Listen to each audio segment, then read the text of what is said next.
Еще месяц назад эти малыши могли максимум поздороваться на татарском языке. А сегодня они произносят названия овощей, цветов и времен года. Набор в кружок родного языка Центр татарской культуры города Тюмени открывает каждый год. В городе, где только одна школа с этнокультурным компонентом, занятия пользуются спросом. Родители приходят, говорят: помогите, пожалуйста, чтобы наши детки начали говорить, то есть и начали писать. Дети приходят с нулевым, потому что у них нет общения. Конечно, я их прошу помощи о том, чтобы помогли бабушки, дедушки.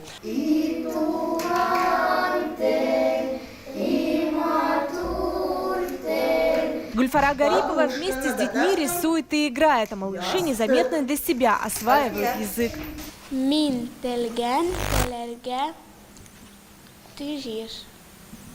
Потому что я должна знать свой родной язык и разговаривать на нем очень хорошо. Мин татар телемне яратам, потому что это мой родной язык, и я его люблю. Злата Юзиханова посещает не только кружок татарского языка, но и детскую вокальную группу «Байрам». В центре множество секций, где дети могут узнавать о культуре родного языка через песни, танцы, декоративно-прикладное творчество. И тугантель, и матуртель,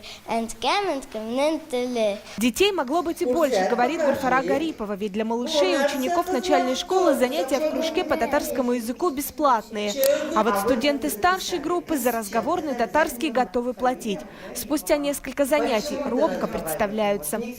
Флора Азаткызы, меня он тоже съешь, меня студент тоже. Уровень у всех разный. Флора Галямова владеет 3 языками. На родном общается дома. На курсы пришла осваивать грамматику. Татар теле минем туган теле. Ида мин не блен, да он не блен сулешебес. Кухня да мин биг сулешем.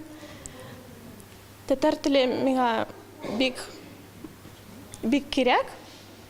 Молодежь в основном интересуется, чтобы поближе узнать свой язык, значит, поучаствовать во всех различных конкурсах. И даже очень приятно, что они хотят поучаствовать в конкурсе «Сибир Йолдызы», «Чибяркызы», чтобы они себя представили на хорошем родном языке, как вот они владеют языком, чтобы они могли показать любовь к своему родному языку. Сегодня Центр татарской культуры – единственное место в городе, где любой желающий имеет возможность выучить родной язык.